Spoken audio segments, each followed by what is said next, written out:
ಇಡೀ ದಕ್ಷಿಣ ಭಾರತದ ಮೊಟ್ಟ ಮೊದಲ ಶಿವಾಲಯ ಯಾವುದು ಅಂದರೆ ಅದು ಕೂಡ ಇರೋದು ಕರ್ನಾಟಕದಲ್ಲಿ. ಅದು ಇರೋದು ನಮ್ಮ ಶಿವಮೊಗ್ಗ ಜಿಲ್ಲೆಯ ಶಿಕಾರಿಪುರದ ತಾಳಗುಂದದಲ್ಲಿ. ಇದನ್ನು ಶಾತವಾಹನರ ಗೌತಮಿಪುತ್ರ ಶಾತಕರ್ಣಿ 1 ಮತ್ತು 2ನೇ ಶತಮಾನದ ಕಾಲದಲ್ಲೇ ಕಟ್ಟಿದ ಅಂತಾರೆ.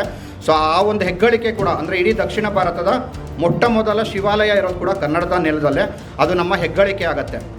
ಇನ್ನು ನೀವು ಭಾರತ ಅಂದರೆ ನೀವು ತುಂಬಾ ವಿಸ್ಮಯವಾಗಿ ನೋಡೋವಂಥದ್ದು ಏನು ಅಂದರೆ ಇಲ್ಲಿ ವಾಸ್ತುಶೈಲಿ ಅಂತ ನಾನು ಈಗಾಗಲೇ ಹೇಳಿದೆ.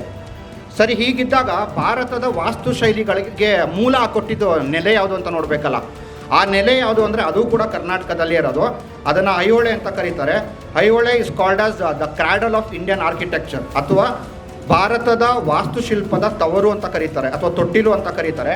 ಈ ಐಹೊಳೆನಲ್ಲಿ ಸುಮಾರು 120 ಗುಡಿಗಳು ಈಗಲೂ ಕೂಡ ಇದೆ.